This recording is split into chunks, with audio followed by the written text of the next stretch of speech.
Inyo pong napapanood ang Season 93 ng NCAA. Maraming salamat muli sa pagtutok sa SNA. Anton Rojas alongside four-time NCAA champion Borgie Hermida. And we also have Siege Tantenko at courtside. Samantala, Concepcion nagpakawala agad ng tres. Napaka-agresibo, Borgie, nitong Chiefs. Unang tira kanina sa first quarter, it was a three-point shot by Mecca. Ngayon naman unang tira sa second quarter, ito namang si Concepcion ang tumira ng tres. Punong-puno ng confidence yung pinapakita ng Chiefs kasi nga panalo sila last game. Saka gusto nilang laruin yung laro talaga nila. Gaya nga nasabi ni Coach Anton kanina, kailangan huwag mo sabayan ang Pirates. Kailangan laruin mo yung laro nyo talaga. Ngayon, Borge, ang tanong ko sa'yo, bakit hindi masyadong epektibo itong si Mike Harry Zuzu? Ano ba ang ginagawa? Nako, napahiya ako doon. Sa opensa, hindi siya epektibo. Pero sa depensa, yung mga rebounding, yung blocking, nandun pa rin si Mike Harry Zuzu. Pero ano ba ang ginagawa ng Chiefs at hindi makatanggap ng bola si Mike Harry sa paint? Scouted si Mike Harry. Siguro nakikita nila si Mike Harry malaking tulong sa opensa. So ang ginagawa ng Arellano Chiefs, kailangan i-lessen mo yung production ni Mike Harry. Kailangan hindi siya makatanggap ng bola. Ito, nakatao sa kanya si Michael Cañete. And here comes JV. Excuse me. Yep, that was JV Marcelino. He's trying to pick up the basketball right here. Ito, JC Marcelino. Drop pass kay Kaduyak. At may traveling call na tinawag. Balikan muna natin si Siege Tantenko. Yes, Anton, para kay CJ Perez, no team is a better fit than the LPU Pirates. Sa ibang team daw kung saan siya naglaro, meron ng hype, meron ng pangalan ang mga team sa iyon. Ayon kay CJ, ang gusto niya sa Pirates, sila ang bumubuo sa hype na iyon. Masaya rin siya sa kulturang binibuild ni Coach Dominic Robinson. Isang kultura kung saan gaya nga ng sabi sa t-shirt sila, together is better. Before the game, ang sabi sa akin ni CJ, ano ngayon kung MVP candidate ako kung hindi kami sabay-sabay naaangat? Back to you, Anton. Maraming salamat, Siege. Alam mo, Borgie, huling naglaro si CJ Perez para sa San Sebastian at ang kanyang average during that time was 18.2 points per game. He was leading San Sebastian in scoring. Maski na nandun si Bradwin Ginto, maski na nandun si Jamil Ortuste, si CJ Perez at that young age with San Sebastian was already a leading scorer para sa kanyang kupunan. Silang ibig sabihin nun, Anton, napakalakas ng loob niya as a player. Scorer talaga siya, legit scorer. Kung makikita nga natin, medyo 20 plus points ang lagi niya nagagawa ngayon.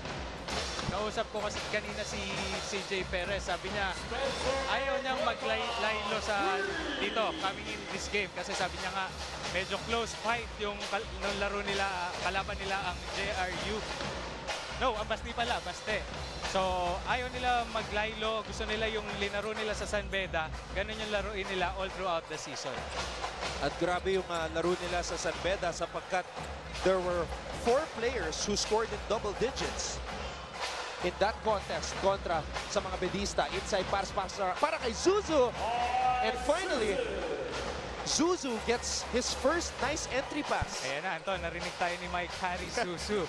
Nagiging productive na siya inside the court. Offense and defense all as well. Ibanez talagang dinidikitan itong si Salado. Salado, binigay dito sa loob. Cañete over Zuzu. It's a rebound by Spencer Preta. Iba talaga nagagawa ng ang presence ng isang 6'8". Taiwan. Babagalan muna ni Taiwan ang takbo ng opensa. Cross-court pass. Salado talagang hindi pinapatanggap. Salado has to use his quickness to receive that basketball. Ito na yung double team. Binigay dito kay Taiwan. Kapos. Offensive rebound. And Concepcion with his hustle will head to the line for 2. Kung makikita mo, Anton, dinodouble na agad si Ken Salado. Ayaw na ng Pirates na gumawa ng play si Ken Salado kasi alam nila na magiging productive pag nasa kanya yung bola. A Vivo perfect shot, perfect selfie by Spencer Preta. 25-13. Ito na yung pinakamalaking lamang ng LPU. Saan ba nagkukulang ang Arellano University, Borge? At ngayon, lumobo na ang kalamangan ng mga Pirates. Ano yung nakikita mo? Scouted sila ng Pirates. Hindi nila alam yung gagawin offense. Kasi iba-ibang depensa ang binabato ng Pirates. Oo, nakikita natin yung full court press. Nakikita rin natin, dinodouble nila si Kentoy Salado. So this is a new challenge para sa Arellano University na stop ng LPU ang kanilang momentum. Pero mahaba pa ang ating laro. Preta, kapos, rebound, Flores. Speaking of Lervin Flores, sabi nga natin kanina, iba yung nabibigay na confidence pag nakakalaban mo yung mga foreign players. Si Shaq Taganas nanonood sa atin, nag-text sa akin, nagsiselos. Nabanggit ko daw si Dave saka si Jake, pero siya hindi. Oo, Shaq, ikaw ang malaking. Joke lang. Hindi na siguro ako naalala ni Baby Shaq Taganas, pero nakalaban ko rin yan nung high school. Sila ni Oji Menor. Ibang kalaban si Shaq, di ba? Iba. Saka si Oji. Para silang men amongst boys nung high school. Yes, Grabe. high school pa lang, mamana sila maglaro eh. Okay, balikan muna natin ang mga tweets from Ryan Christian. Kentoy Salado siya ang magdadala sa AU sa Final Four at susunod sa yapak ni Giovanni Halalon. Maraming salamat, Ryan, sa pag-tweet. Galing kay Swish, ang Marcelino Twins ang strong ng SAA ngayon. Dahil kaya nila makipagsabayan sa mga veterans kahit rookie pa lamang sila. Tama yun, nakikita natin, veterano na maglaro itong dalawang to. At maganda nga ang kwento, talagang from humble beginnings. Ngayon, gumagawa na ng ingay dito sa NCAA. At tatay ni Wilson Baltazar na si William Baltazar is always watching from Kuwait via TFC. Mabuhay po kayo, sir, at maraming salamat po. Oo naman, very supportive ang parents ni Wilson Baltazar. Galing pa sa Kuwait. Tsaka every game, lagi siya nagtitweet, lagi siyang nanonood. Mabuhay po kayo, sir. Correct, tama yun. Ang sarap na feeling para sa isang anak na sinusuportahan ka ng parents mo. At naalala ko, naikwento mo sa akin, Borgie, sa halos more than 500 games mo sa San Beda, ilan lamang yung hindi napanood ng parents mo. Correct, oo. Sa 500 games na linaro ko all throughout my career, siguro mga 5 lang hindi nila napanood. Ang reason pa nun, baka nasa ibang bansa sila. Pero pag nandito sila, for sure manonood. Katulad ngayon, nandito yung parents ko. Aba, hanggang ngayon, maski hindi ka na naglalaro, ngayon commentator na lang, nanonood pa rin. Correct, oh, very supportive sila. Dossie Tancinco, ready to check in, pero mag-timeout muna tayo. Lamang LPU kontra sa AU, 25-17.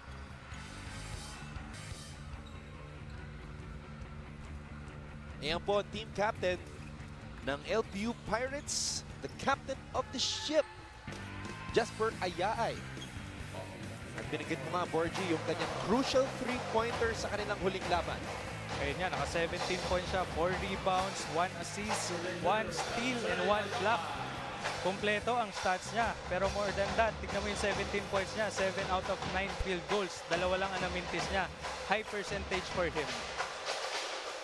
Proving to be mature and ready to lead the LPU Pirates to their first ever Final Four appearance.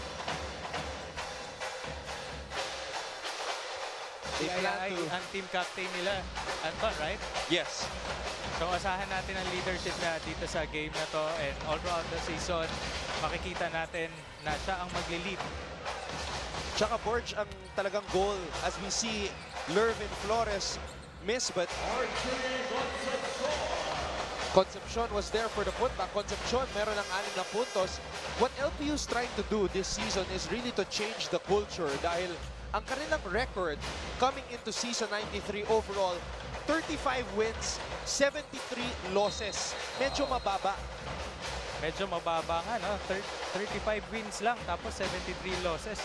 Coming in this season, medyo malakas sila eh. Isa sila sa mga team na tinitignan. So, naka 3-0 sila, natalo nila yung mga top teams, and mataas yung confidence na dinadala nila ngayon. At itong si Concepcion, already with his career high. Archie Concepcion with 9 points. All scored dito sa second quarter. Salado with the rebound. Ang maganda, Borgie, dito kay Salado, hindi lang siya sumascore, hindi lang siya namamasa, hindi lang siya umaatake. Rumi-rebound din itong si Kentoy as we see. Kentoy spin inside, just missing in the paint. Oo nga, gaya ng last game na, nakaka-career high siya, 25 points. Meron pa siyang 6 rebounds and 8 assists. All-around player talaga siya. Ayaay. Perez, tapi ka ng bola. Salado, picks it up. Binigay dito kay Nichols.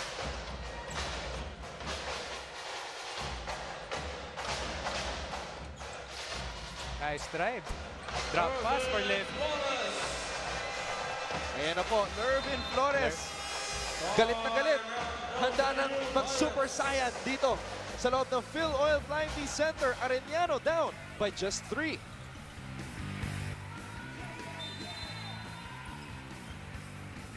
Hindi pong napapanood ang NCAA Season 93 dito lang sa SNA. As we check in with the lovely ladies sa ating Smile, You're on Cam. Now let's take a look at this last drive by De La Cruz. Binigay dito kay Lervin Flores. Lervin Flores, yan ang kanyang unang field goal. Kaya naman ganyan yung naging reaction niya. Yan niya, sabi niya, sa wakas, nakuha ko na yung 2 points ko. Siguro doon niya makukuha yung confidence niya.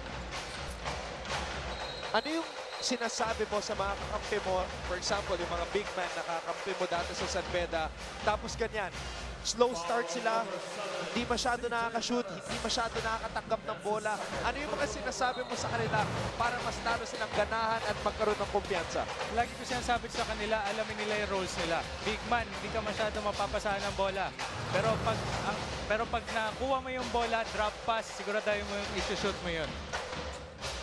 Lervin Flores ngayon, dinedepensa ni Ralph Tosi Tadsinko. And here come the LPU Pirates. Marata, umatake. Marata over Flores, and Marata is able to draw a foul. Hindi makapaniwala itong si Lervin. Pangalawang foul na yan, Borgie, ni Lervin. Correct, after ng 2 points niya, nakuha niya yung second foul niya. Tingnan natin kung papalitan siya dito ng Coach Jerry.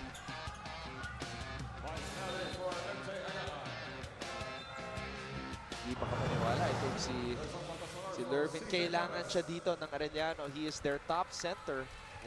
And Mike Harry, who is well rested, is back in the game.